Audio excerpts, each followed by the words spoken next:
Clash of Clans is back at it again. Welcome back to the Clan War Leagues.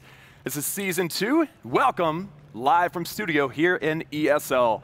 My name is Klaus, your host, and thank you so much for being here. Guys, we have some of the most stiff competition that you can imagine with one of the most legendary and epic war clans of all time. We have OneHive, but of course we're not going to be doing this alone. I do have one of the greatest co-casters of all time. We have Woody. Oh, you are too kind, Klaus. Thank you very much, guys. Howdy, my name's Woody from 100 Thieves, and I'm very excited to be here today commentating the second season of the Clan War Leagues. It's now November. These clans have been competing for a month, and they've now moved up into Champions 3, the new bracket where OneHive is today going to be facing off against a Chinese clan, loosely translated as Living the Dream. These are some of the best clans with the most expert attackers, the most indestructible bases, but we're going to see which clan comes out on top at the end of today. That's right. We have, again, Living the Dream against OneHive. All of these clans in round one won their previous matchup. They're all winners. So it's going to be really, really interesting to see who can pull it off. Victory versus victory here to see who can come out on top. The top two clans at the end of this 7-day journey will be advanced to Champion League 2.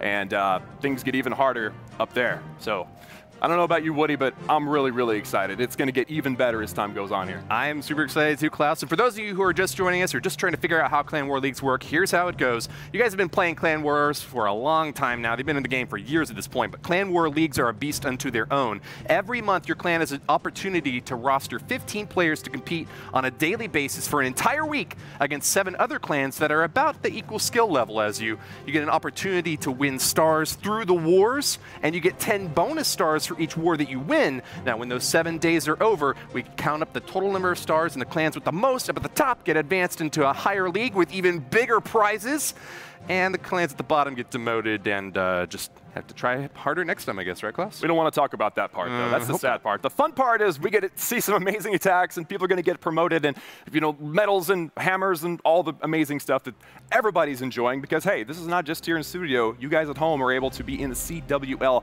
as well in your own clan. But before we get into all that, I mean, you covered that really well, by the way. Like, that is the overall idea of CWL. But now, let's engage with you guys a little bit. If you go to the Clash of Clans Twitter, at Clash of Clans, we got a poll for you. All right. And if you want to answer that poll, you'll be entered in to win 2,000. Well, actually, that's kind of part of the question, isn't it? The question is, how many gems? How many gems should be rewarded to a lucky retweeter? Oh, great question. I mean, during the last season, we were giving out gems left and right, 2,000 each time, but we figured, hey, maybe we can mix it up this time and change the amount of gems. And so you can choose on a poll between 1 gem, 1,000 gems, 2,000 gems, or 10,000 gems. Whatever you think the prize should be, go ahead and vote. And I guess after a day or so, we'll be able to announce the winner. But who would vote for 1, though? Like, seriously. I don't know. That's the funny part. It's who like, would do that? Who would go? I mean, I'm voting for 10,000. You get out there and vote for 10,000. If you retweet, 1 lucky retweeter will get those 10,000 gems, or that just 1 gem if that's what you guys vote for. I don't know. It's up to you. It's entirely up to you. Do you want 1 gem or 10,000, or somewhere in between?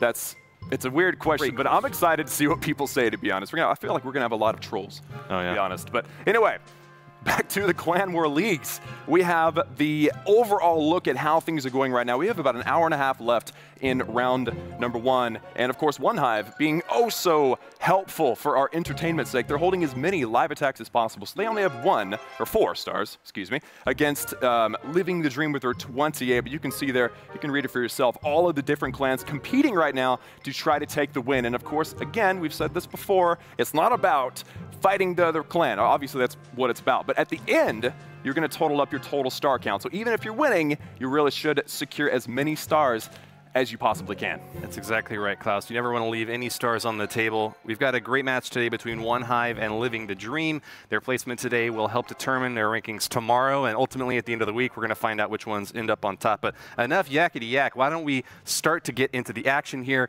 We've got 15 attackers here, and the number 15 player is going to be starting first. His name is Tricky. Let's see what he's got. That's right, Tricky, a Town Hall 12. Mind you, every single base that we're going to be looking at here today is a Town Hall 12. We have Tricky coming in with a Lalo attack, and of course he's setting up his attack here at the beginning with some funneling. You're trying to kind of take out those outside distraction buildings so that you can ensure that your kill squad will go into the core, and that's what we're seeing here. Bowlers, Wizard, Giant. That 1 lucky Giant. You got this, bro. You're gonna do great. And then, of course, we got the King, the Queen, everybody going into the core. But what do you think here? I mean, yeah, they're going straight for that Town Hall, but do you think this will be a 3-star attempt? Do you think OneHive's going to go for broke here? Look, Weenie's got to be thinking that he's got an anti-3-star setup right now. He just gave away his Town Hall basically at the very beginning here. So Tricky says, you know what, I'll go ahead and take it. Sends in his heroes and starts a little bit of work here up at the top. He's going to try to get as much damage in against this CC as he possibly can, but as we see in there, a Lava Hound and a Baby Dragon, they've got a lot of hit points, and they're going to be pretty difficult to deal with here. I'm interested to see what Tricky has in store for us next to try to finish off that little pack. Ouch. You know, you can see there that he accidentally threw down that poison spell where he intended to put down a haste spell. So I'm pretty sure he meant that poison spell for that Baby Dragon out there. So that is a bit of a misclick here. We'll see how he's able to adjust. But he has deployed his Lalo potion here. He actually pre-hasted the thing, but check it out. We have Electro Dragons and clone spells on the core. Looks like he cloned some balloons primarily. It's a huge clone spell, getting lots of value there in the center. Unfortunately, they're kind of getting all sucked into the middle of that tornado trap. One of the newest traps introduced into the game. Looks like Tricky's going to be able to wipe out the left side of the space now using balloons and minions to clean up the rest of the attack, but that is clearly very far from being able to get the 3 stars that he was hoping for here. Lots of defenses still up over on the right side of the base, notably 3 air defenses. Great at taking out those balloons, lickety-split, and with that, Tricky's going to claim the 2nd star and just start working on percentage at this point, Klaus. You know, I think he was coming in thinking, oh, I took out one sweeper, I'd come in from the backside and just clean this thing up with Lalo. So that's why he came in from the upper left-hand side. But because of that Baby Dragon and that unfortunate poison spell drop, that Queen also never went down, so that's unfortunate as well. He's going to walk away with this with only a 2-star, but that is the bare minimum. You don't want to walk away with only 1, and that explains why he snuck in and took out that Town Hall right at the beginning, grabbing that 2-star with the 50% there during the middle of the attack. He ends up with a sexy 69%. Excellent job there. If he just gotten that Archer Queen down a little bit sooner, might have had a little bit more success with that raid, but nevertheless, got to be pretty happy. He is the number 15 attacker for this clan, so just whatever he can grab from his opponents, he's happy to do. And see, you can start off here with nice Town Hall takedown, Klaus. What are we looking at? Well, we're looking at a Town Hall getting taken down and securing that 1-star. That's a safe play. That's a smart play. Plus also, if you're able to take out that entire section, you also get a sweeper, and those sweepers are death for a Lalo. If you get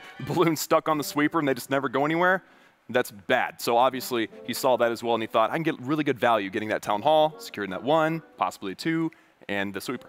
And hey, Weenie's got to be pretty happy with that defense too. He didn't get 3-starred, and at the end of the war, we're going to have to count them all up. I don't think that Living the Dream has that many 3-stars yet, so that might be a successful defense for them, but we'll just have to see how things play out. That's right. I saw that Living the Dream had a couple of 1-stars as well, so that gives OneHive, the legendary OneHive, a little bit of leeway. Remember, OneHive has been to 2 Champion War League finals. They're no stranger to competition, especially steep competition like this. So it's going to be really interesting to see how they're able to handle the stress. Unfortunately, we started this whole thing out with a misplacement of a single spell, which really seemed to throw the attack off.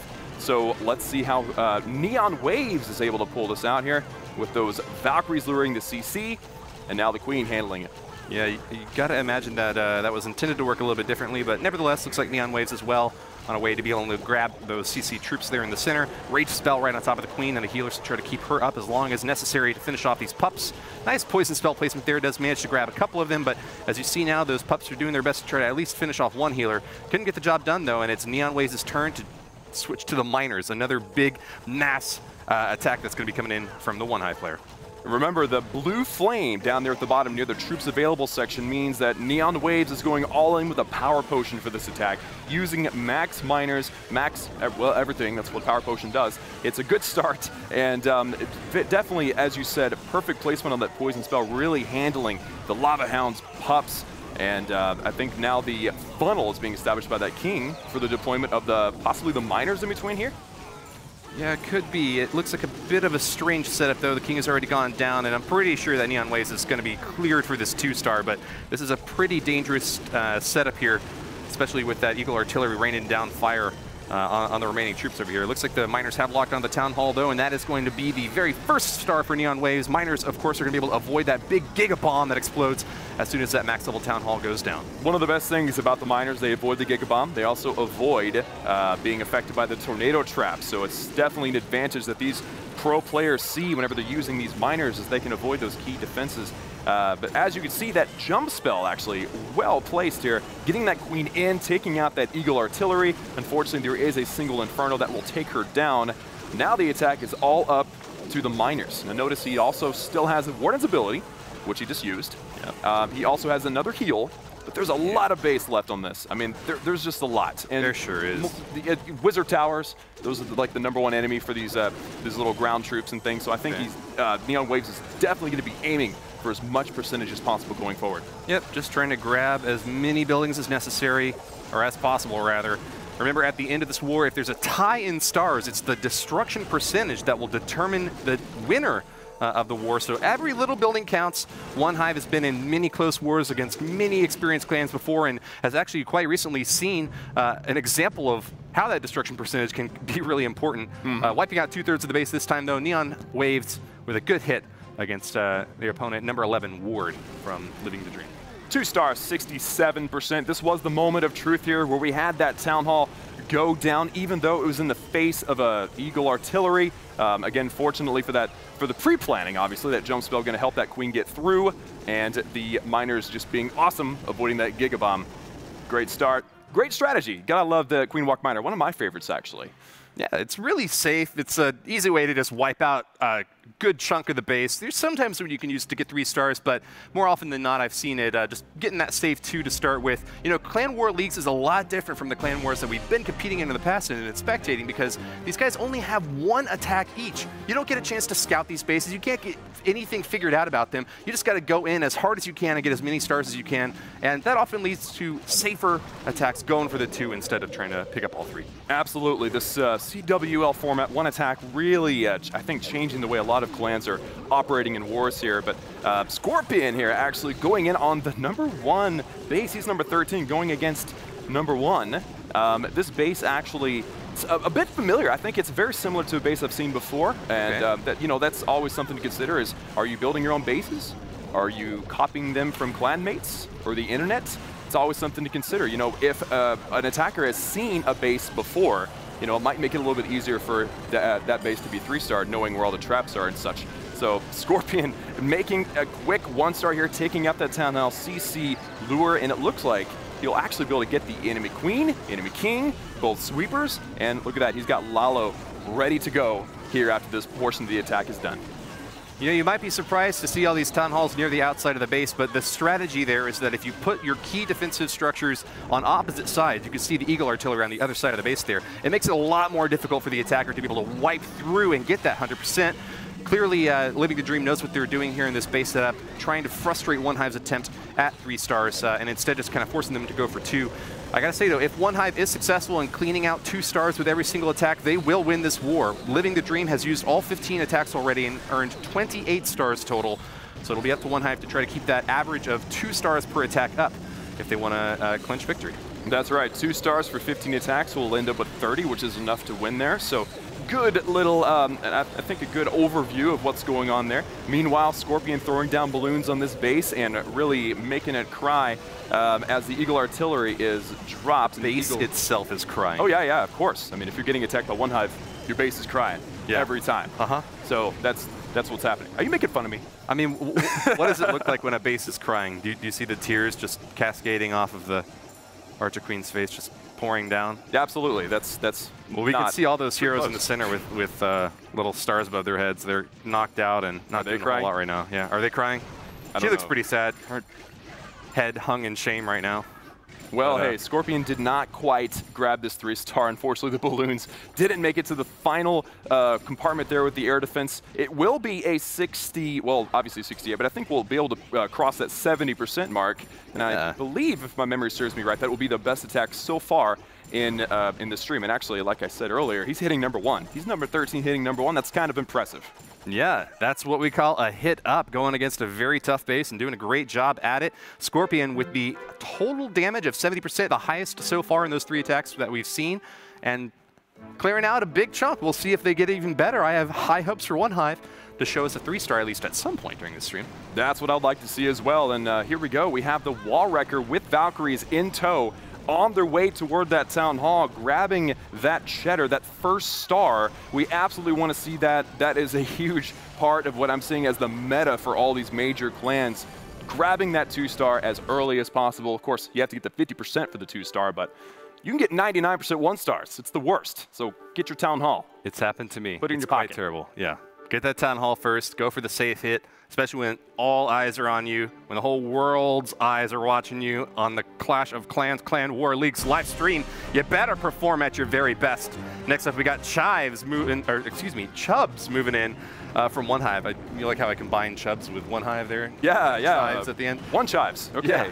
Against number 20 defender from Living the Dream, Starboy. Starboy, yes, yes.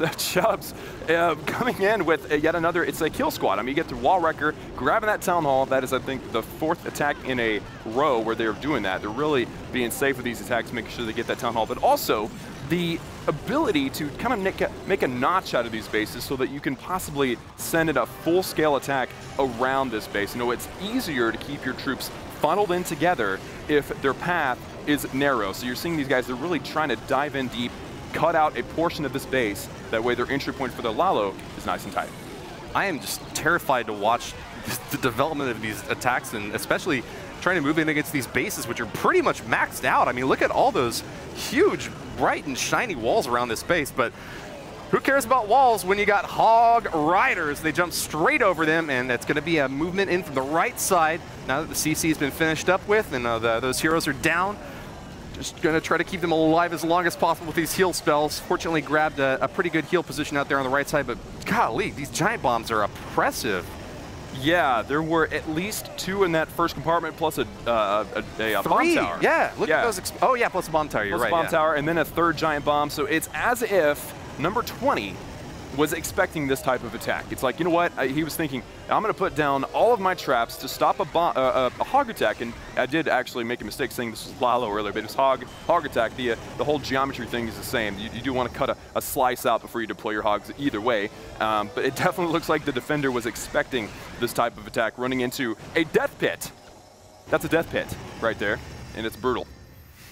A brutal death pit. Unfortunately for Chubbs, it's going to mean 2 stars. But hey, once again, like we said earlier, safe attacks that grab the 2 stars and then lead into a 3-star opportunity are the safest and cleanest way to be able to pick up the wins in Clan War Leagues. And once again, grabbing 2 stars, it's not a disappointment. You know, it's not out of this world, but it's not sad. I like 2 stars. Yeah, 2 stars are what wins wars in CWL. Now, you can see here that the kill squad, again, getting into that Town Hall, being very selective, trying to grab, obviously, as many percentage points as possible, but also getting the objectives into that core is the main objective there. Grabbing that Town Hall, heroes, clan castle, sweepers, air defenses, Inferno Tower, Eagle Artillery. The list goes on. There's a lot of things you should get I can't help but think that Chubbs might have gotten a little bit more value out of the Wall Wrecker in that last push. As you just saw, whenever the Wall Wrecker hits the Town Hall, it automatically pops out all the CC troops right in there. And the Wall Wrecker has a lot of hit points. You usually kind of want to try to use it as a tank. I'm sure that Chubbs was going for that safe and easy Town Hall kill that time, but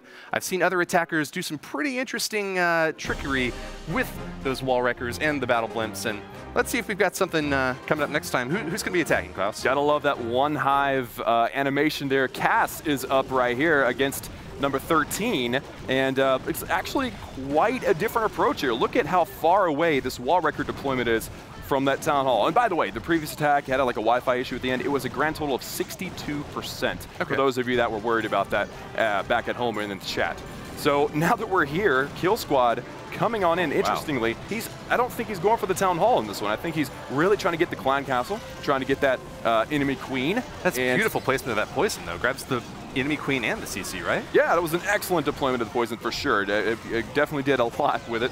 He also got a sweeper. Now, it would be ideal if that queen can get in there and get that eagle, but that's asking a lot, I think. Ooh, look at that, actually. Earthquake spell. I kind of missed it, but I sort of saw it. Okay. Earthquake spell used to pop the Giga Tesla so that the balloons will target it right off. Gotcha. So that Giga Tesla pops up as soon as 50% overall damage has been dealt, or whenever the Town Hall takes damage. It's really important to try to get it activated because that is what is going to allow your balloons to be able to lock straight onto them. You see a Troll Tesla right there in the right side corner that was able to draw the balloons back a little bit further, and without the balloons in there to be able to wipe these buildings out, these poor lava hounds are getting shreked I think that this is going to be clean to get that 1 star from the Town Hall, and ought to be able to grab the 50% as well, but Cass is losing a lot of balloons really quickly here, Klaus. Yeah, that's right, and notice that this epic parade of air-targeting skeleton traps just hammering away at these balloons, that is going to completely stunt the attack into the core. And, you know, obviously, if you don't get the core, you don't get the 3-star, but after a couple of percentage here, he's going to get the 2, which is good.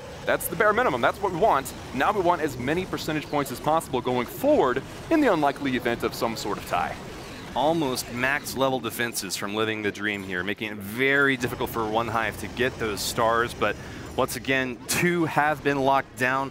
Lots of troops spread out here trying to clip away as many of those outside buildings as they can.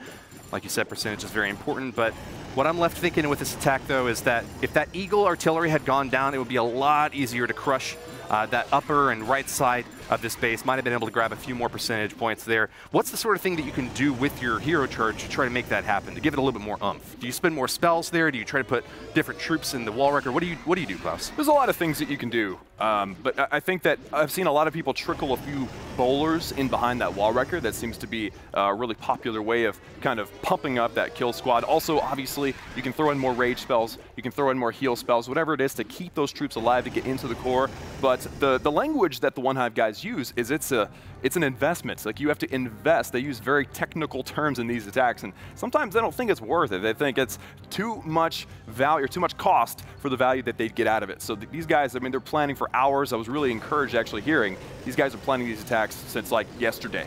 So really incredible to even hear. Takes a lot of planning, but Cass with a 65 alive on this base. We're going to check out this right side deploy, taking out this Town Hall. Great timing on the Grand Warden ability. They had already lost both of the Lava Hounds on the right side at this point, but the balloons needed no more help. They're invincible when they have that Grand Warden aura protecting them, and that's what Cass used to get the 1st star there and cleaned up quite a bit on the top side of the base for the 65% total. I have to admit, I got a little bit scared. The Town Hall, it was like the Warden's ability was like almost over, and the Town Hall went down. I was like, it was hard on my heart. You know, you got to ride the cutting edge on these attacks. Though, if you use that ability a second too early or even a second too late, you can either miss out on the great value that you ought to be getting from it, or just not even have anything that you're using it on if those troops die a little bit too easily. That's right. It's always better to use that ability of any kind too early than too late. That's absolutely sure. Oh, look at that. We got the Electron. That's a fancy attack right there. How many clone spells was that? Was that 2? Was that 3?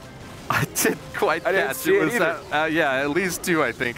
Using them on those balloons right there in the center to try to wipe out as many defensive structures as possible. This Electro Dragon kind of went in a weird direction, though. I almost expected it to go toward that Archer Queen and try to help out to finish her off, but no dice, and looks like the baby has actually killed the Electro Dragon this time. That's going to spell a little bit of difficulty for Pain Rain now, the number 10 attack for OneHive, moving in on the top.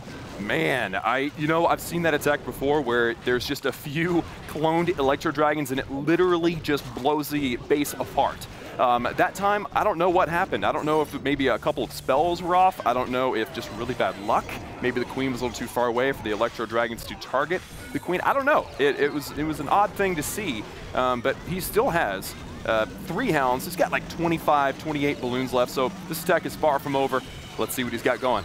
Absolutely. We're going to have a clean 2-star here is what it's looking like. Pain Rain with a bit of an awkward deploy over in the bottom right of that base, not grabbing the Electro Dragon in the clone spell is going to still leave a lot of this base left to be destroyed. A couple of weird Tesla placements, drawing those balloons in and kind of clumping them up, causing a little bit more trouble for Pain Rain here. Nevertheless, that left side of the base is ready to be wiped out. A few cleanup troops over there. You still see minions and wizards in tow ready to be deployed.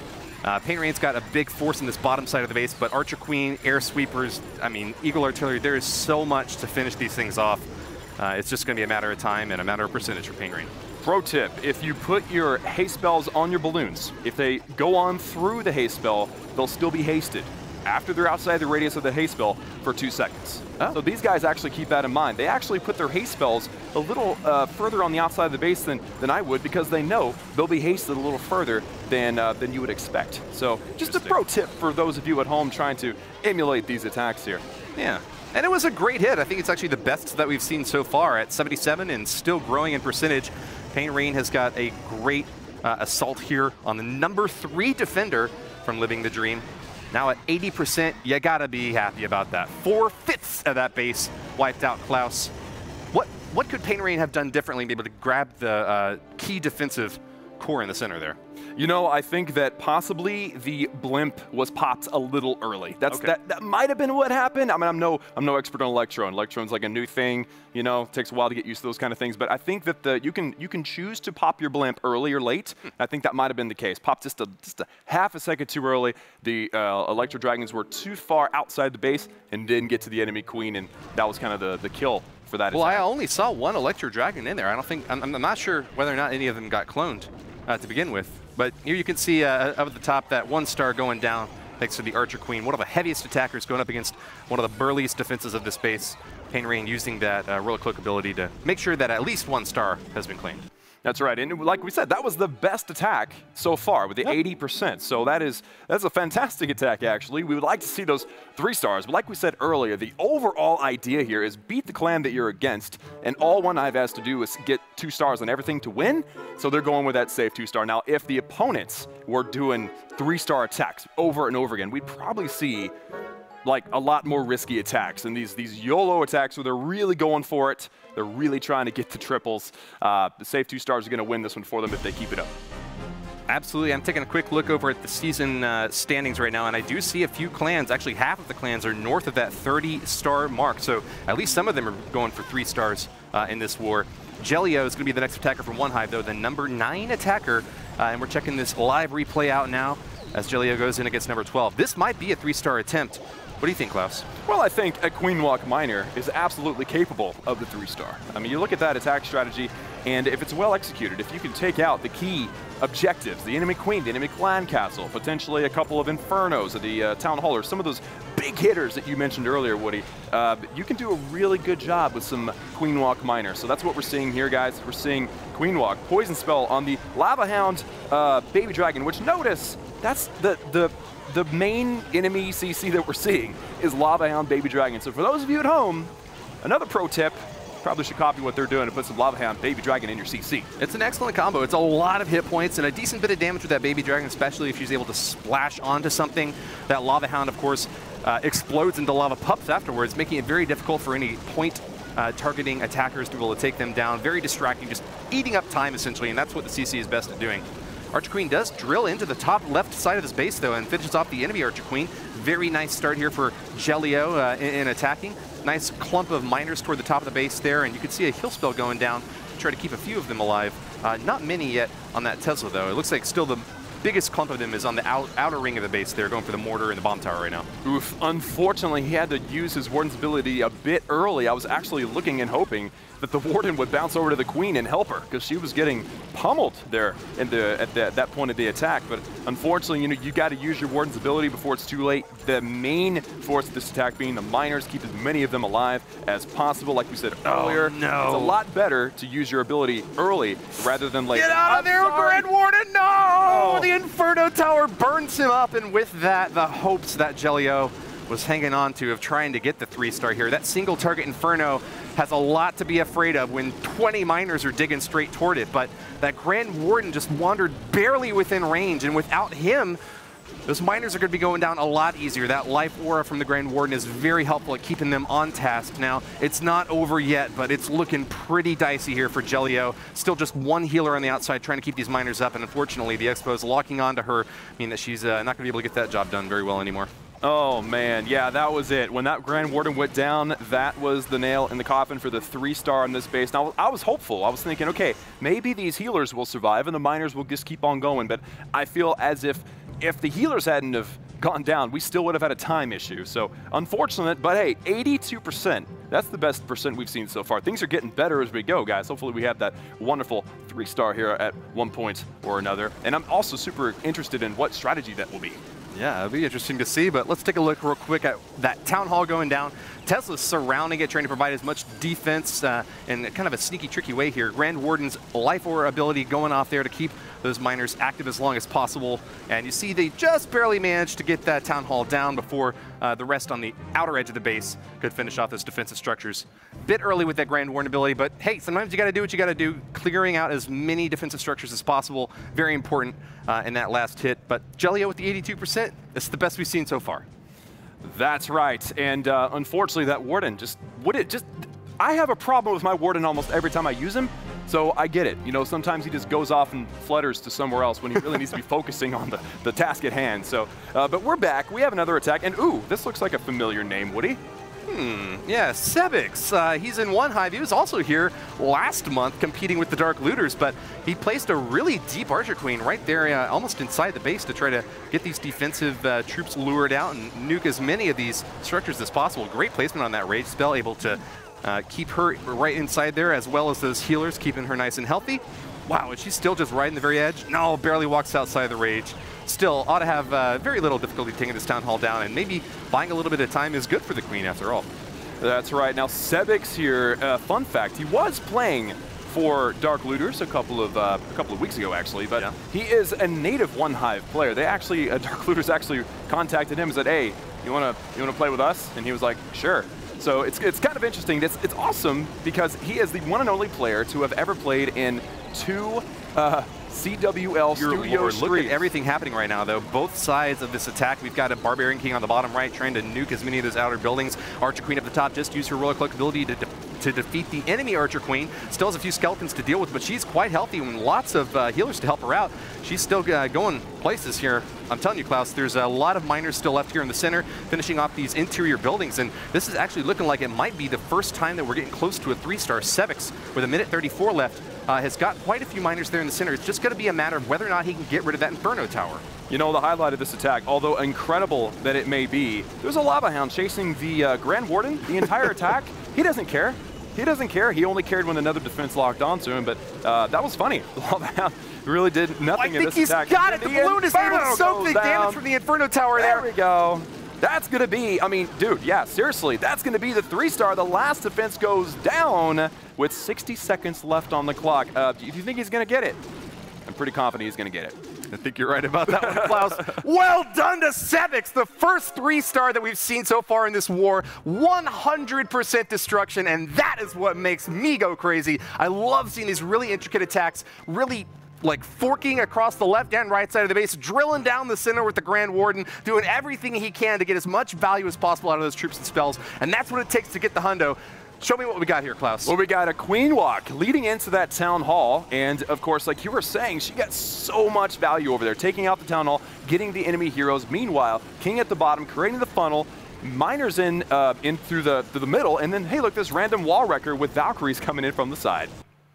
Nicely done. Valkyries are great once they get into the center of the base. They're not too good when they're on the outside having to chop through walls, but that wall wrecker is able to get a great entry point for them. And with that swinging ability, they can take out a lot of stuff all around them, finding that kind of ideal spot in between 3 or 4 different buildings, or maybe able to go after the enemy Archer Queen.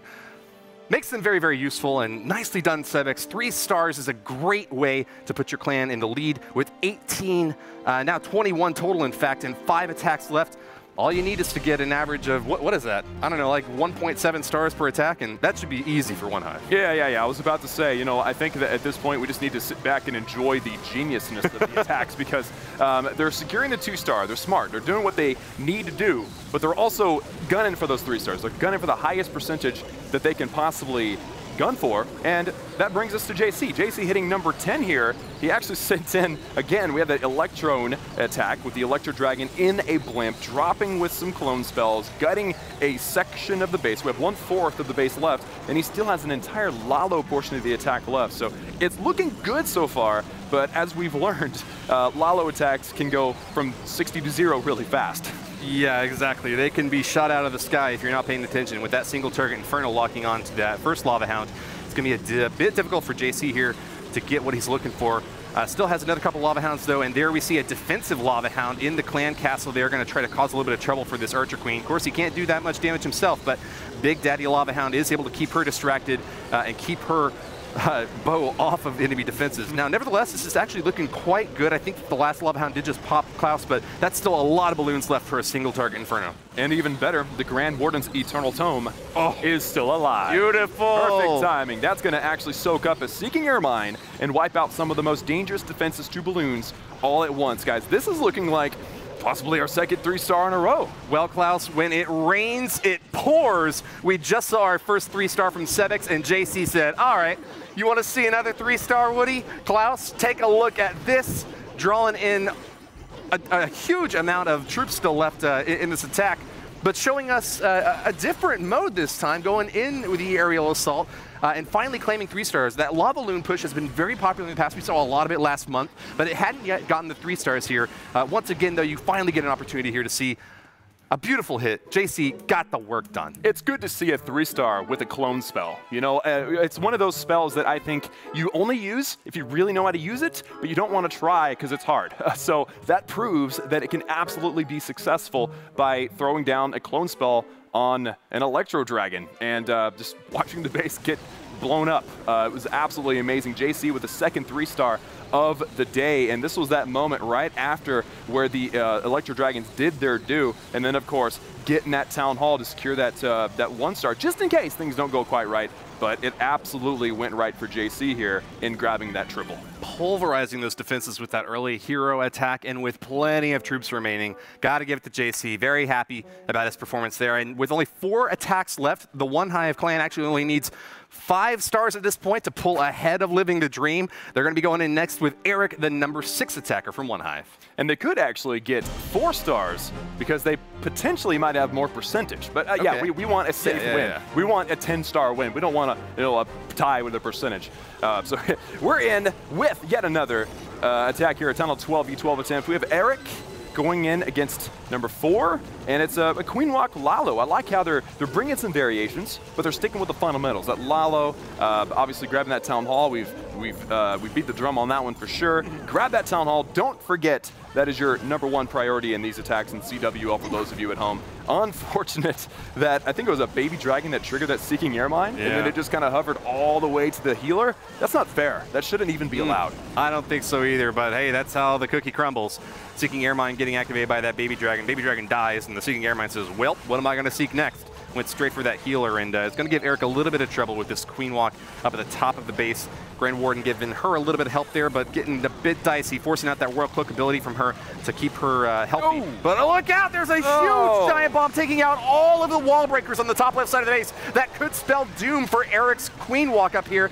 She's still alive, but struggling. And with that Eagle Artillery raining down hellfire on the Barbarian King, I'm starting to feel a little bit concerned about this hit. You know, I don't say it very often, but the Queen was brilliant there because she didn't. Yeah, she generally doesn't do what you want. Everyone at home can relate to that. I definitely can as well. But hey. Just barely goes down a bit too soon. Those healers not within that rage spell. Means that she did take out the baby dragon, so that was one of the key targets of the CC to be able to finish off there, but still a lot left here for these lava loon attackers to try to deal with here. Battle Blint moving in as well, and it's going to drop some balloons from it. But yeah, this is looking like a 2-star to me. Klaus, what do you think? Man, you know, I was actually about to say the Queen was brilliant. She went in where the wall breakers failed. She did good. But that rage spell, unfortunately, I think it was a luck issue in that point. The rage spell was just a little off to keep that Queen alive and dealing with the CC. If she had gone through the CC, it would have been smooth sailing to take out some of the key defenses, the enemy Queen, Eagle Artillery, maybe even both sweepers, an Inferno, and this attack would have went way differently than it has so far. We have actually a sweeper. This is what we were talking about earlier, by the way. The sweeper is kind of blowing the balloons around. The attack goes absolutely nowhere when the balloons are set on reverse. You don't blow stuff up if you're going in reverse. That's just against the rules of Clan Wars. Caution, strong wins on this battlefield. Eric with 74%, now 75. It's taken out 3/4 of this base. A great hit, and actually, as far as the 2-stars go, one of the best 2-star hits that we've seen so far today. But Eric having a little bit of trouble with the Queen Walk over on the left side, I think, might have lost out on his chance to be able to claim 3 from this defender. You know, Eric going right after 2 3-stars, I bet he felt the pressure on that. Even though he is at home, he's able to relax a little bit and be in his zone. I'm sure he was still feeling the pressure, and that might be what we saw there. 77% 2-star, still good, but not quite the golden egg that we're all watching for. And it's got to be said that these players are going up against tougher and tougher opponents each time. That was actually the number 4 defender from the opposing clan Living the Dream. So Eric with a clean hit here is just trying to seal the deal and grab the victory for his clan OneHive, just with a few more stars needed to be able to clinch that win on the very top here. You can see that Seeking Airmine trying to make its way. Pesky Seeking Airmine. That's what I was saying. That's not fair, man. That baby dragon should have had that, not the healers. That could have been the moment. That was unlucky. That's what I'm saying. Like, these attacks, you're like walking on the line, and one little thing goes off, and you're off. It's just incredible how incredibly tactical and strategic these attacks can really be. And that's why sometimes they use the coconut loon to try to take out the Seeking Air Mines to draw their fire out and find something else for them to lock onto. But a healer going down is certainly not any good news for anyone using a Queen Walk. There you go. And that's Coconut Loon grabbing a Seeking Air Mine right off the bat. We got multiple Coconut Loons that time. It's probably for taking out the Archer Tower at the same time. But hey, soaking up a Seeking Air Mine, that's always a plus for them Coconut Loons. We have actually Sam Forever going up against KC Pin, and this is actually replay. Unfortunately, Sam had to attack before the stream, but hey, you know, I don't even know the results of the attack. I just hit the replay quick, so it's kind of like watching it live, right? Yeah, same for me. We got a Lava Loon hit coming in here, but it's emphasis on the Loon. We got 39 of them still left for Sam to use. Just one Lava Hound with a Battle Blimp to provide a little bit more air cover up top. Archer Queen going to try to take out this air defense and probably go for that Town Hall right afterwards, thanking her hubby, the Barbarian King, there for nuking those outside buildings and giving her a nice in toward the base there. Oh yeah, she was absolutely perfectly funneled for. She's going to grab this Town Hall, likely with her ability. Yep, there it is. The ability goes off. She's going to get that 1 star. Again, safe 1 star. And now that La Lune portion of the attack is going to begin here. Queen will not survive through that Lava Hound balloon that's coming out of the CC there.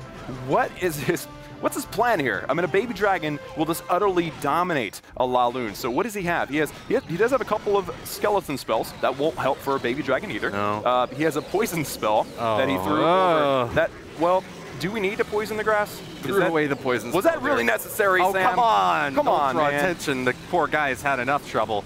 It looks like he's got some lava pups out here trying to finish off what remains of this defending CC. Minions as well in tow, trying to get a little bit of work done here. This definitely looks like a 2-star to me. That 1st star claimed as the Town Hall went down.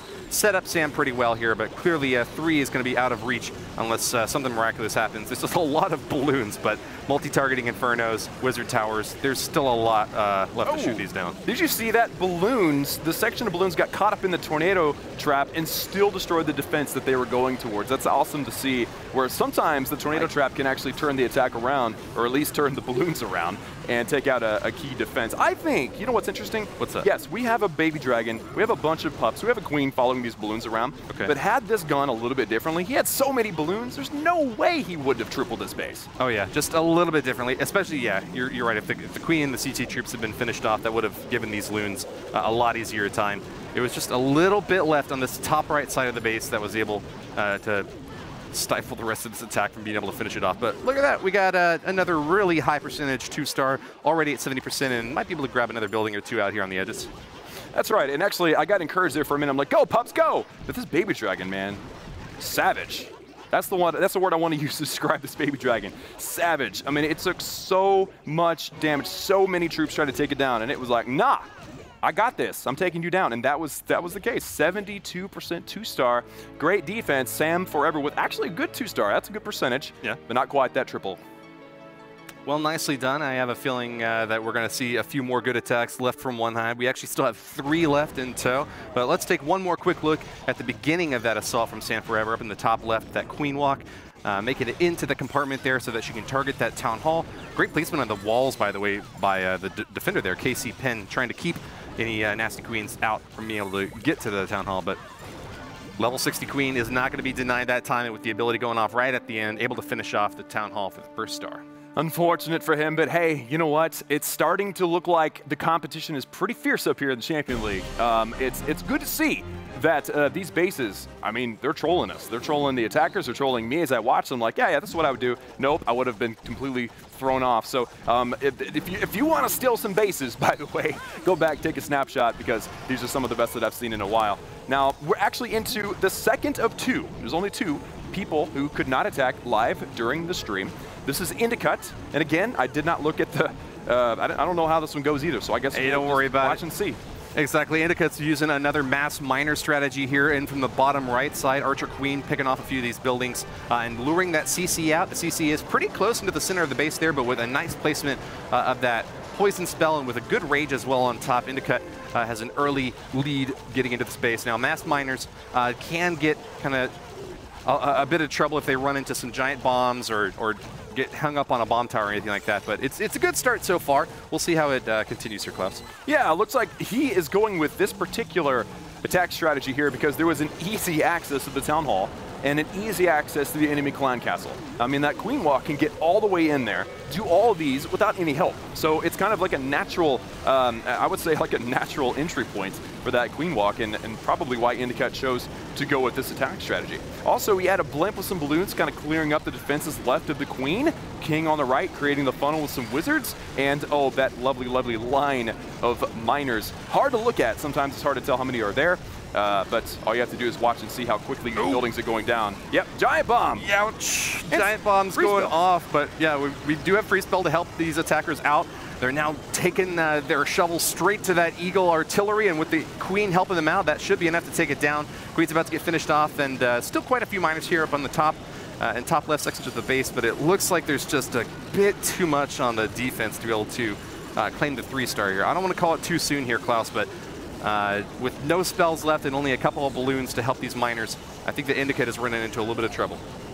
Yes, that's what I would agree with there. The miners just didn't have the longevity in that attack to make it through the entire base. I mean, yeah, over 2/3 of the base is down. That is pretty good. I would say anything nearing 70% would kind of be like the minimum these guys are looking for, and at 68, that's pretty darn close. Nice hit there. OneHive has got 3 more attacks left to get 3 more stars. If they manage to get just 1 from each of these remaining hits, they will be able to clinch victory over living the dream here. We're going to take a real quick look at the highlight from that last attack. Town Hall going down quite early in this push. That Tesla was causing a little bit of trouble for those balloons early on, and I think that might have been what Indicut didn't expect, and something that kind of gave a little bit of trouble for those miners early on. Troll Teslas. That's one of the easiest things you could do, is try to put your Teslas in a place that will just drive the attacker nuts. And since they only get 1 try on your base, you kind of have a free reign on their attacking, on their mind. So it's fun. It's fun to watch attackers react from Troll Teslas, and a really good way to mess people up. You wouldn't believe where he put his Teslas this time. And it's always in the worst place imaginable. That's the funny part. Now back to the attacks. We have Alex86 gets number 6. Another one of those kill squad attacks. We have a funnel being established on left and right. This one is a live attack, by the way, for those of you at home. We have the Wall Wrecker making their way in, breaking through, and letting go the Valkyries. And they're all at home. Well, we're not at home. We're here watching. Yeah, it's true. Yeah. And I'm just as surprised as they are, by the way. Anyway, Warden's ability, freeze, poison, jump, great value going in to this ground kill squad here. Notice he has Lalo ready to go after this portion of the attack is executed. Yeah, I love that jump spell placement, able to keep those heroes on task, jumping over a ton of walls there in the center of the base, but it's the big, heavy lava balloon push that's going to be the biggest thrust of this attack now. Alex86 over on the right side, going to take some damage from an air mine there, exploding onto some of those balloons, and unfortunately they're a little bit behind the curve, not having any lava hounds to help them out anymore.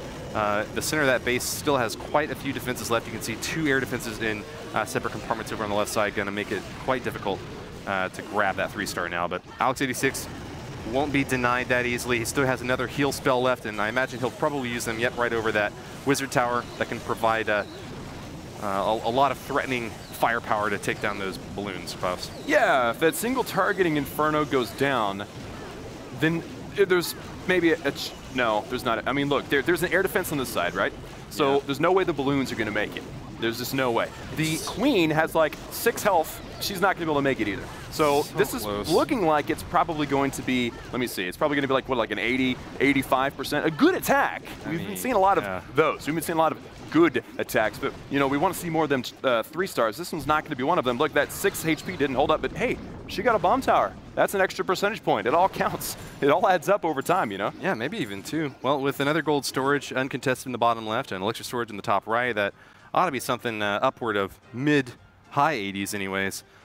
These minions have a little bit longer to go, but not being able to see quite the end of that attack. We'll report what that final percentage is pretty shortly here. I still haven't figured that out because I get that on my own device. Yeah. It's like, is that their Wi-Fi or is that mine? Because mine's usually pretty good, but hey, what can you do, right? So yeah, we'll report on the percentage of that soon, as soon as the attack's over. And the attack's over. How did we do? Hold on. That looks like an 88%. Yeah, there you go. 88%, that's a solid percent actually. Solid percent. Now the kill squad going in, I love seeing those Valkyries under rage. Check this out. Valkyries not only doing extra damage under rage, but also moving faster under rage. So it just gets, it's just so fun to watch. One of the most enjoyable things, in my opinion, to watch in Clash of Clans, Raged Valkyries. You love seeing those ladies swing as hard and fast as they can, and you know what I do too, Klaus? I'm right there with you. Stick them right in a wall wrecker, and they will go absolute ham on a base. Nice early start with the Queen and the Barbarian King to be able to take out that Town Hall and as many defenses as possible leading into that Law Loon push. What do you want to see next, Klaus? You want to see another Law Loon? You want to see mass miners? You want to see something completely different? I'm up for anything, whatever they think is best. I mean, obviously I do enjoy a miner push here, but notice that the score on the right-hand side, we have 28 to 28. So we're tied up. We're all tied up right now. Level 8 Pidgey grabs that 1 star, and that's the war for them. Of course, they're not just competing against the clan that they're competing against. They're competing against every clan, so they want as many stars as possible. Level 8 Pidgey going against number 5 with the miners. I think miners are probably one of the most fun things to watch. You asked me, I think I'm going to change my mind, miners. Okay, well, good, because we've got the mass miner hit coming in right now. And yeah, as you noted, there is a tendency to kind of focus in on the single war that you're fighting right now. Of course, you want to beat your opponents. In this case, the defending Chinese clan, loosely translated as living the dream. If you get more stars than them, then you get a bonus amount of stars, 10 to help you out in the later count to figure out who wins the league overall. But the league overall doesn't really care if you just win every war. You got to be able to get as many stars as possible. And so with OneHive now clinching victory with the 50% whenever they get it against this attack, they're going to be trying to capitalize on as many additional stars as they can on top. Level 8 Pidgey with a fantastic Queen Walk heading in. He's going to be able to get the Baby Dragon and the Hound pops. Now the big question is, will that the Lava Hound or the pups all go down before he's able to get his miners in? I mean, it doesn't really matter. Miners can probably just go on, but you don't want to underestimate the pups. They can really grind down your troops. So excellently done. Pidgey takes out the Lava Hounds and the pups and the X-Bows. I would love to see that Queen get that Eagle Artillery, but I don't think it's going to happen.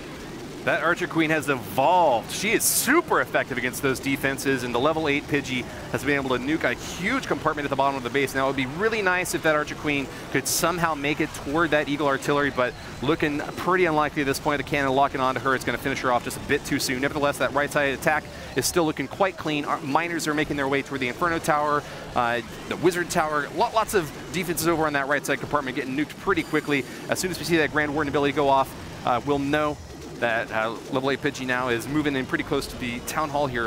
Unfortunately, not all those miners in the Life War right now. They will be able to grab that Town Hall for the 2-star victory, but Pidgey looks a bit short for 3, Klaus.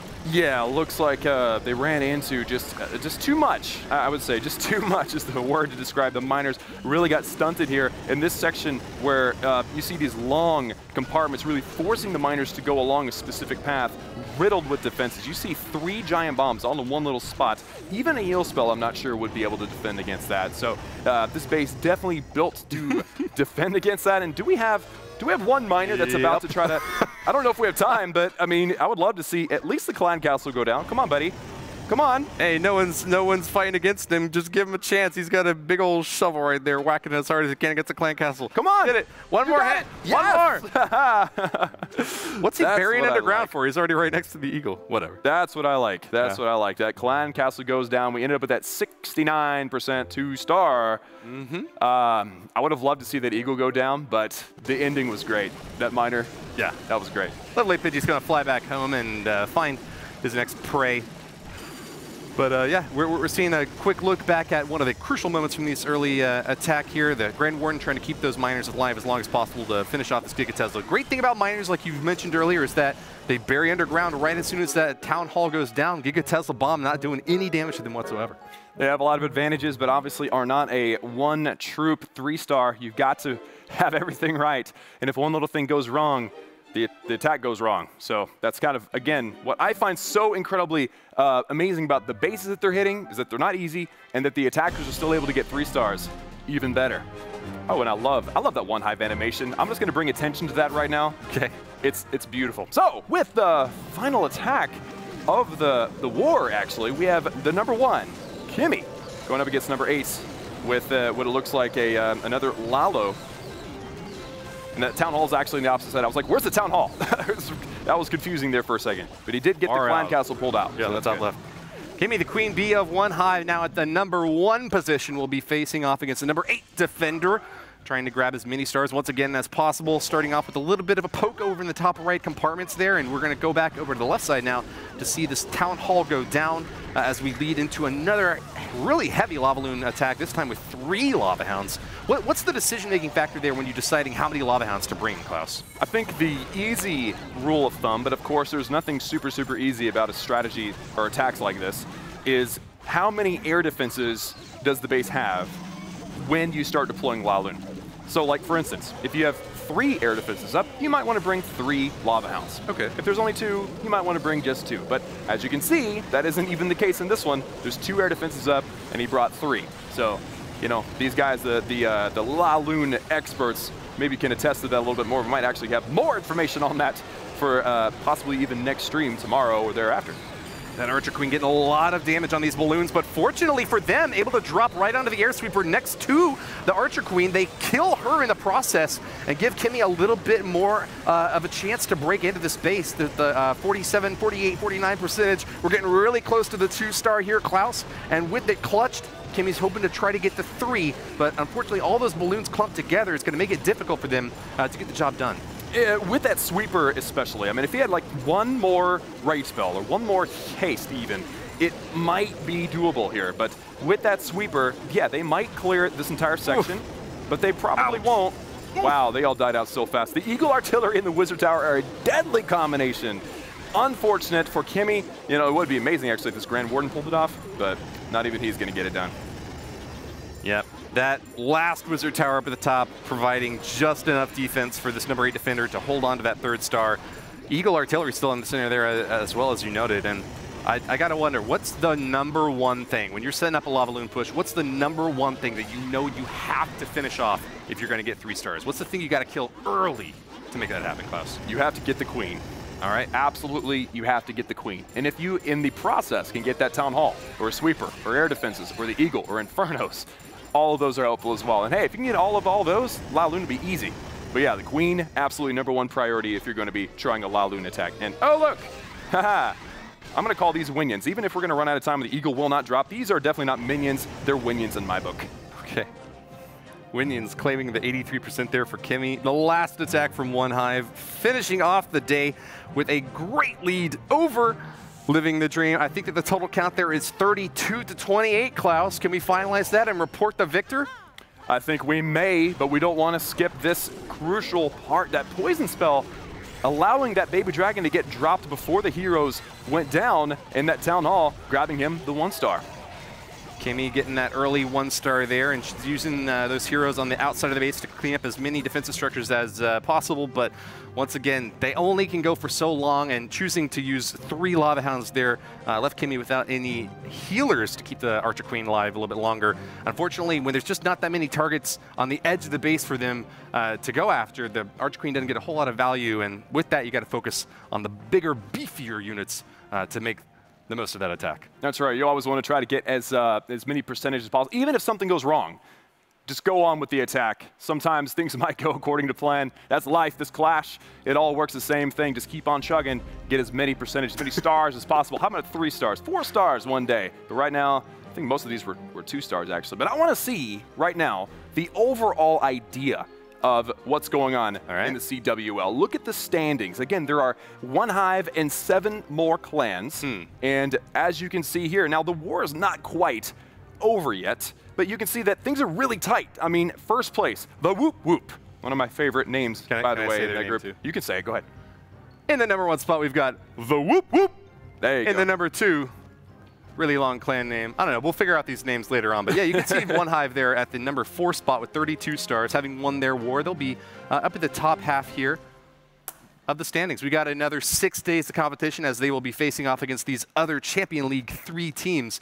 I'm really curious to see which one of them is going to be the first to take down OneHive, because I figure it's got to happen at some point during this league, right? Or do you think OneHive is going to remain undefeated the whole week, Klaus? What do you think? Well, ideally, yeah. I mean, we want to see the MVP. We want to see them destroy. We want to see them do well. But it looks like the competition is pretty steep, and that's exciting. Yeah. You know, we want to see steep attacks. We don't want to see them roll. I mean, they want to roll over everybody, but really close attacks, you mean, right? Yeah. You're saying steep, and they're very difficult bases to overcome, but very close results overall as well. And it's getting dark. Why is it getting dark? I'm not quite sure. I hope that the power is still on somewhere, but nevertheless, we will cast from the dark. Whoa! It's bright again. I was about to grab my phone and try to illuminate, but nevertheless, let's take a quick look at the MVP. Klaus, who is it? The MVP of the war, one of the 3-star grabbers, is JC. We have the replay up here, guys.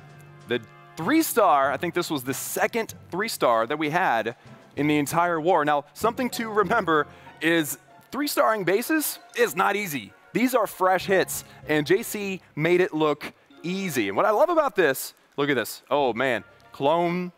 What is it called? Electrone. There you go. The cloned Electro Dragon, the Electrone, getting a ton of value out of that.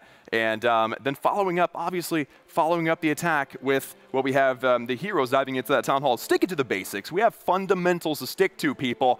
But you throw around some clone spells onto some Electro Dragons and balloons. Hey, it's fun. It's really fun to watch.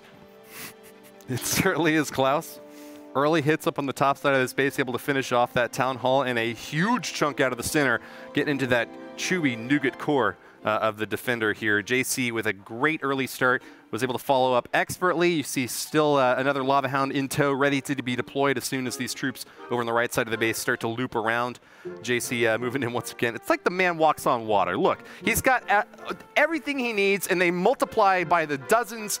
So many balloons still left toward the end of this raid that these defenses didn't stand a chance. And I think notably, a great spread of these troops. A lot of times you see these balloons kind of start to clump toward the end of an attack, but able to kind of fan out and just like branch out and destroy as many defenses as possible. Was able to keep them alive longer. Yeah, that's like the ideal positioning for a Lava Hound. If you want a 3-star Lalo, like a flower blooming, you like this. Yeah, that's all you got to do. Just do like that. Jazz hands. That's what he did, and it was a 3-star. Now, something to consider actually is he had his main force, and he kept adding to it too. So it was like this. You're right, actually. Just everything coming together and working in unison to take out the defenses within the spells. That way they get a lot of value in the spells. Right. And at the end of the day, I'm pretty sure he ended up with more balloons than when he started with. He's multiplying. Beware. Yeah, that's what I'm thinking. The balloons cannot be stopped. We need to figure out the secret from JC, because I'm pretty sure that was like 50 or 60 balloons at the end of that attack. Incredible MVP. Shout out once again to MVP. JC. JC. Amazing. Well done. Shout his name from the rooftops. Shout his name from the rooftops. Now, once again, OneHive taking the victory, 32-28. It was so good I had to repeat. 32-28. So I had to repeat it too. Shout his name from the rooftop. Wait, I don't even remember what I said at this point. Anyways, all right, so that's the attack. That's the MVP. We've had a great event so far, but we had a poll at the beginning, right? Should we loop back around to that? Is that what's coming up next? We actually have a second poll. Oh. Should we close out the first poll? Should we remind them about that, or is that not necessary at this point? First poll, then second poll, just in case. Okay, sounds good. Well, the first poll, as you remember from the beginning of tonight, was a question for you. We've been giving out gems each time we do a Twitter poll, and we've just been trying to figure out how many gems we should give out. So we thought that we'd ask you guys, how many gems should be rewarded to a lucky retweeter? And the 4 options that you can choose from there are 1 gem, 1,000 gems, 2,000 gems, or 10,000 gems. So go ahead and decide. And whatever you guys decide, we'll just give it away. Like I said, why would anybody pick 1 gem? Giving out all these gems. Just go vote 10,000 gems, people. Yeah. Just do it. Yeah. Free will included. Everyone at Supercell's going to be voting 1 gem. They're not trying to give these away easily. Right. You, me. So, hey, if you want those 10K, you better go out and vote now. And retweet if you want a chance to win, too. Oh, yeah, of course. You got to retweet. You got to spread the love a little bit on there on the Twitter, @ClashOfClans. Tell your friends to vote for 10K also. And there's also a second poll. So if you vote that and you want to keep voting, then we got a second poll, and that second poll is, and it's also a really good one, which troop discount event would you like to see next? I like it. In-game sometimes, you have cheap troops. You can, train them up for like 10% of the value or whatever.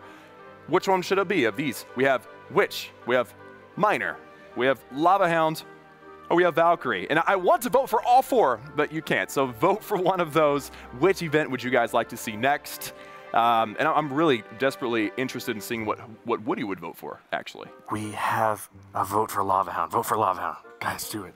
And I'm just hearing right now in my ear that in first place right now, at 72%, people are voting for 10,000 gems. So it's good to hear. It's not over yet, though, unless my ear tells me that it's over. But yeah, make sure you can go out and vote. It sounds like it's going to be 10,000 gems. So if that's what you wanted, then good luck. The 28% of you who didn't vote for 10,000 gems, I'd be really interested in hearing why. Please leave a comment on that poll and let us know why you didn't vote for 10,000 gems as well. Please tell me. Let me know in chat. Would never understand. Where is chat? Is chat over here or is it down here? Let me know in chat why you think it shouldn't be 10,000 gems. I'd be really curious. Maybe I'll retweet the best answer. The whispers are telling me that, and if I heard the number right, Woody's so loud I can barely hear, but 56% have voted for Valkyries. So 36. 36? Yes. Nice. 36. So hey, there's 4 options. If it was equal, it'd be 25. So Valkyries have the majority so far. 36%. If you love Valkyries, go support your Valkyries. If you don't love them, go vote for something else. It's a good choice, though. Valkyries were a really good choice. It's true. Oh, I'm sorry, Hounds. He wants Hounds. Okay, well, I think we're going to go ahead and start to wrap up here now with a little bit of analysis on the rest of the week and what you can expect if you tune in the days to come. We've got 6 more days of competition in store for you guys. The OneHive clan has emerged victorious this first time, but they've got 6 more clans that they're going to be facing off against. And who is it going to be tomorrow, Klaus? Can you let us know on that? But yes, I had the next replay queued up, but I'll do it for you. Just the next opponent actually got 28 stars today, if it's all said and done. So they currently have 28 stars. They have a little bit of time left, I think, in the matchup. So we'll see. Are they going to bring it hard against OneHive tomorrow, or OneHive going to get the job done? We will see. We'll just call that clan 70 for now until somebody translates that for us. Thank you, guys. Thank you, production. And yeah, it's gonna be a good time. Now we have a fun thing to check out, and that is we have some honorable mentions. I mean, we have the MVP, and that was JC. Right. And we want to see JC do well, but we have other players that did well. As well. Did well as well. And press on. The name. Carry on. You got this. The name of that individual is Pain Rain, which made the pain rain. Oh man, I love it. Come on now. This wasn't one of the 3 stars though. That wasn't one of the 3 stars. But still, we can learn a lot from fails, all right? And not that I want to call an 80% 2-star. I learned a lot from you, Klaus. Oh, yeah, you better. Keep it up, bro. Keep it up. So this was another one of those where he threw down a blimp with an Electro Dragon, threw out a lot of clone spells. And like we were saying earlier, I believe, and I still believe this after seeing it a second time, that possibly that battle blimp was popped slightly too early. That's what I think happened here. Just one little half a second too soon, and this attack went downhill. But not only did he continue persevering, but he still pulled off an awesome 80% attack. So let's see what happens here. The King and the Queen actually setting up that funnel. Queen should actually handle that baby dragon pretty well. And King creating the funnel out on the left-hand side. Town Hall going down soon. Sure did. Archer Queen popping right into that little corridor there and getting her work off.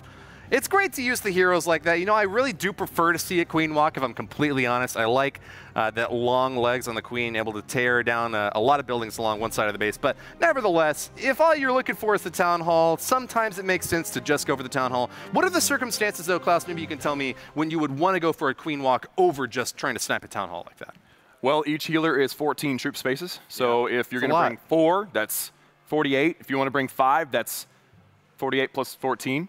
And that's a lot. That's a lot of investment. Even more than 48. Is it? 14, 28, 56. Haha. I could see the numbers floating I tried right now. Klaus math fail in the chat right now. But either way, it's a big investment. That's the point, all right? It's a big investment. You only want to use Queen Walk if you absolutely are guaranteed to get a lot of value out of that Queen Walk. Taking out the CC, Queen, maybe if you can get an air defense or two, Eagle Artillery, Inferno, as much as possible, if we're all honest. Take out as much as you can with that Queen Walk.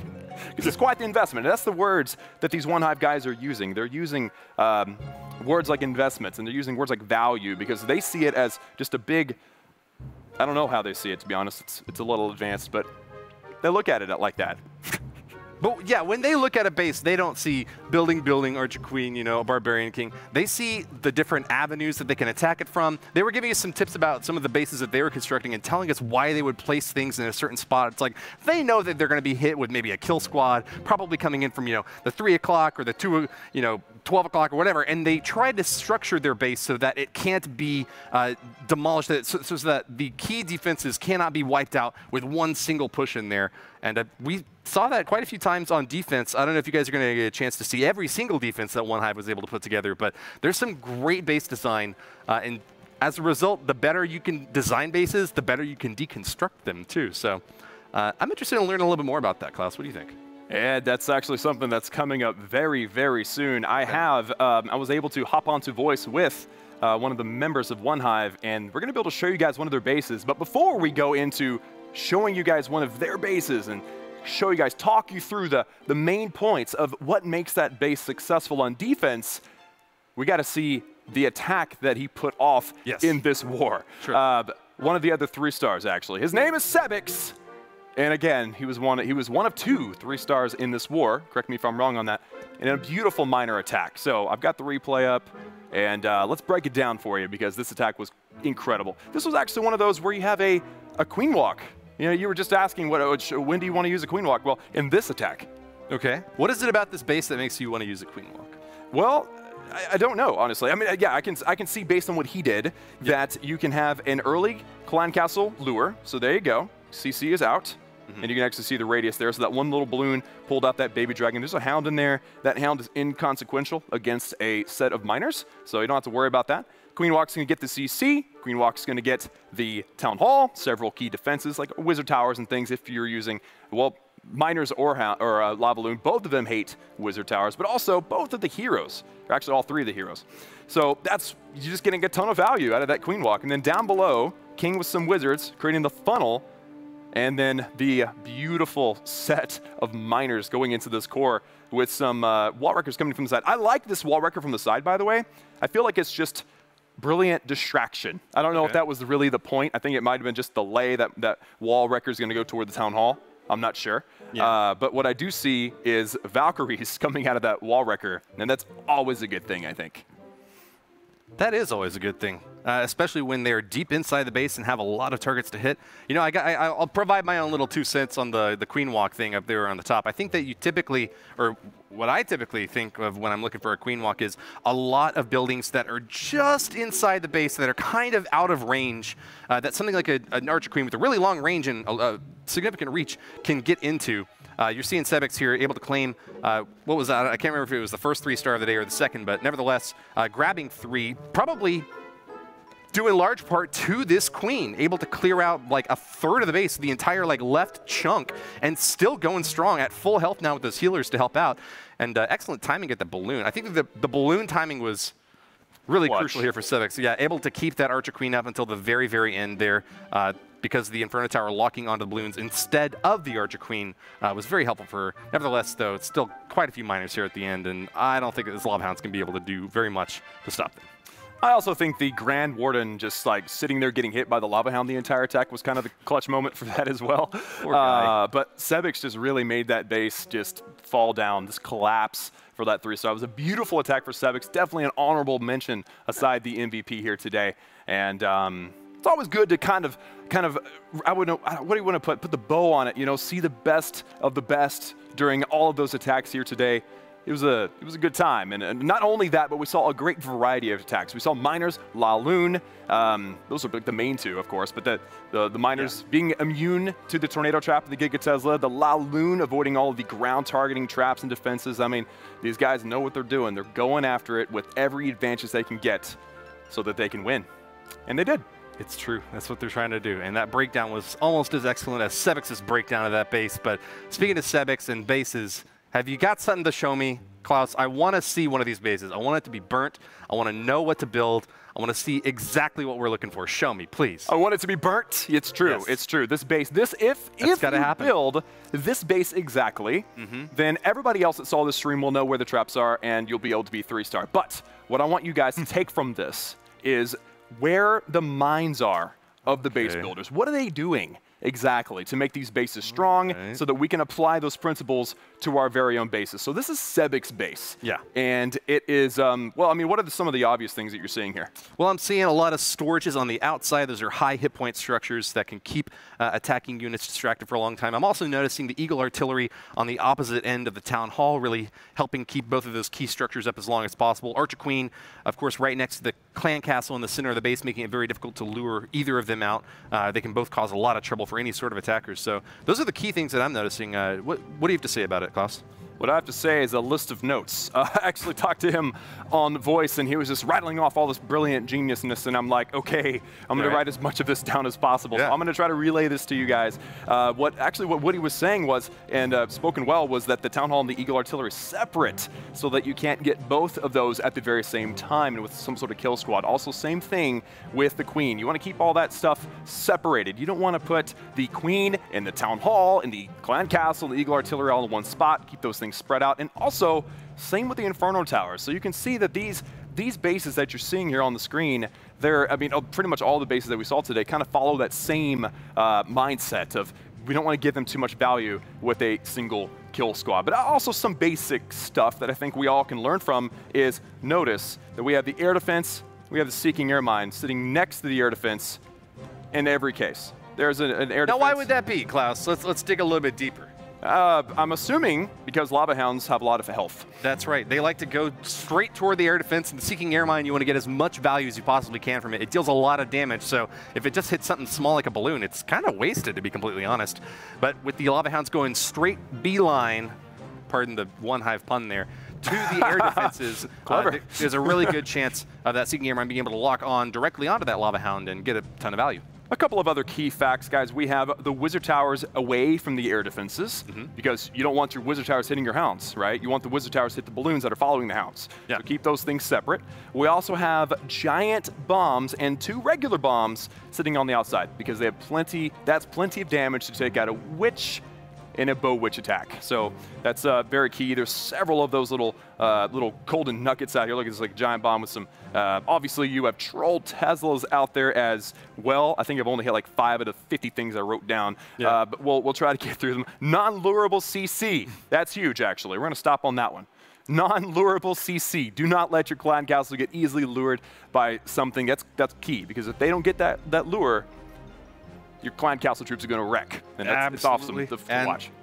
Yeah, it's not pretty when the CC troops are able to stand and annihilate your troops during the entire attack. But well said. The rest of those points, you're just going to have to tune in next time to figure out what makes these bases so hard to crack. And once again, as we said, Sebex gave this base away as a love letter to the Clash of Clans community. So I'm pretty sure you'll see it on Twitter or maybe even on YouTube or something pretty soon. But you're welcome to rebuild it and use it for yourself, as long as you think that it's going to get value. Because if it gets on this stream, you can be pretty sure that people are going to find out a way to crack it. But nevertheless, those lessons are very important if you're building your own bases and trying to figure out how to position your different defensive buildings. And so hopefully that's helpful to you, right, Klaus?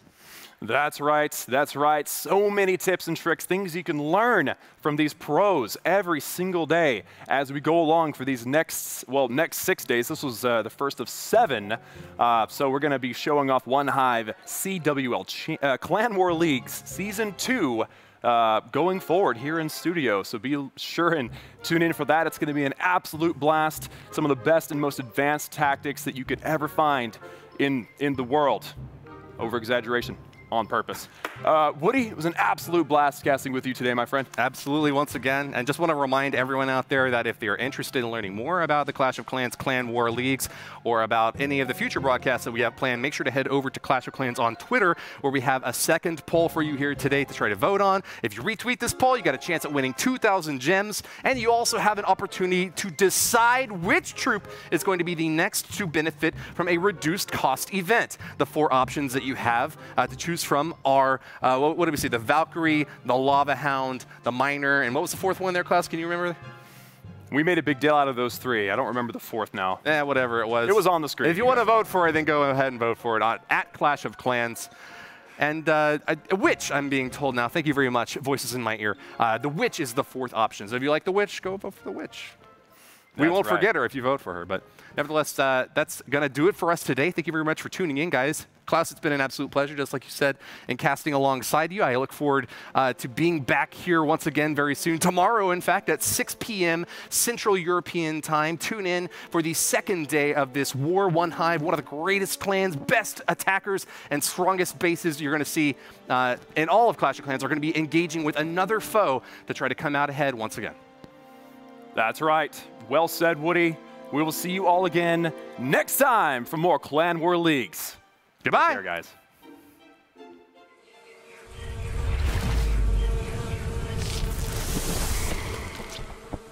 What's up, guys? My name is Scorpion, your host, and welcome to an updated version of the history of OneHive, how everything started. I'm going to try and keep the video short, sweet, and straight to the point. And also a massive shout out to Jake. What up, Jake?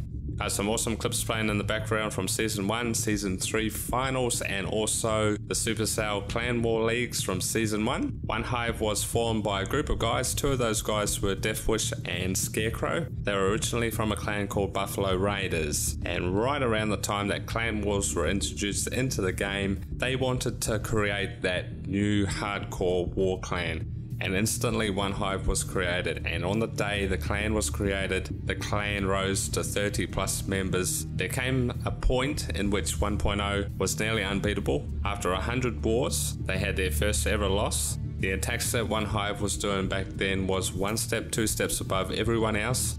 And during this time period, a sister clan was created. That was OneHive 2.0, and very quickly became a very strong force in the competitive war scene also. Over the years, there's been quite a few leaders of OneHive, that being the Pero, Suze, Hell on Heels, became the OneHive Prime leader in January 2017, and then became OneHive leader in October 2017. The clan family has grown quite a bit over the years. We have the Highlanders, which is run by Lord Byron, a sister clan to OneHive. We have OneHive Prime, which is run by myself, OneHive 2.0, which is run by Neon Waves, and as mentioned before, OneHive is run by Susan Hell on Heels. And of course, all clans have their own leadership teams, and we all work together.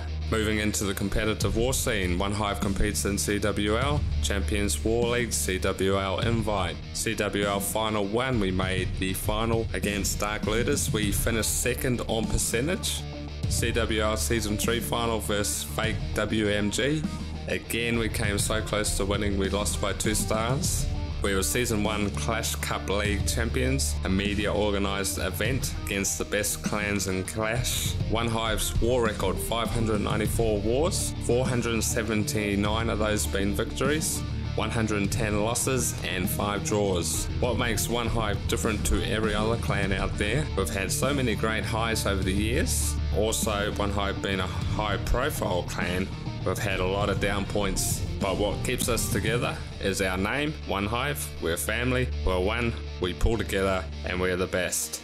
We're very professional how we run the clan, and our family clans, we have a strong recruitment process which trains our recruits all the way up to our ward generals, team managers, coaches to leadership and all the roles in between. We're media friendly with YouTube channels, streamers. Twitch media has always been our strong point. OneHive now moves into a very exciting period with the introduction of Clan War Leagues. OneHive is super excited to be a part of this new league. I have some replays playing in the background from Season 1. OneHive OneHive went undefeated, winning all 7 wars, and we know there are huge challenges in Beyond 3 and beyond, and we're really looking forward to the future. I hope you guys have enjoyed this short but sweet video on the history of OneHive from the past to present, and please be sure to leave a comment down below. Peace out, guys.